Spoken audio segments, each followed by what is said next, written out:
सजनी रे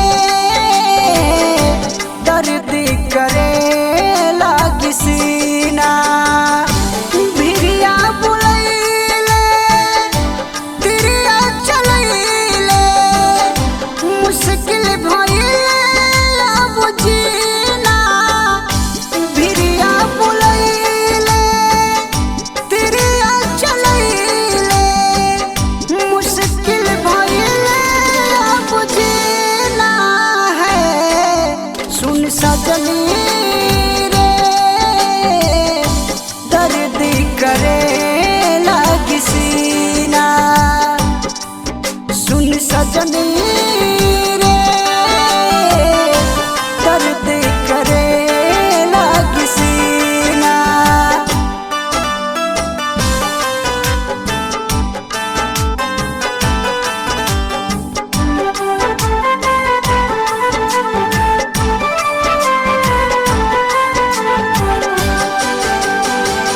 तू ही रहू दिल के धड़कन रहू अरमान हो तोहरा के मनले रहनी दिल से अपना जान हो।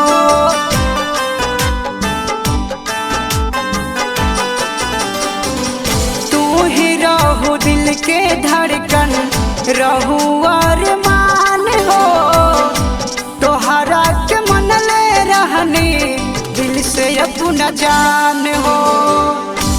तोहके देखीना अब कहीना मनमा न लागे तोरा बिना तोहके देखीना अब कहीना मनमा न लागे तोरा बिना है। सुन सजनी रे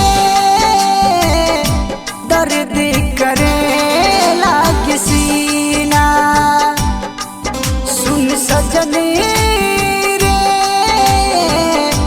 दर्द करे लागी सीना।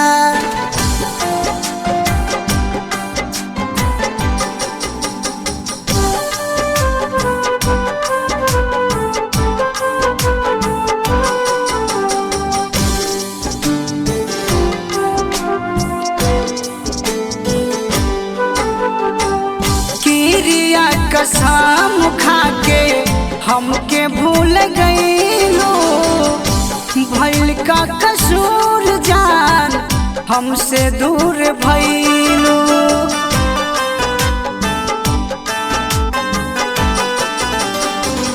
किरिया कसम खाके हमके भूल गईलो भइल का कसूर जान हमसे दूर भइलो। अनिल झलक के जान ना तू भूलैहा असरा देखिला हमरो जीना गौतम तूफान के जाने ना तू भूलैहा असरा देखिला रोजीना है। सुन सजनी रे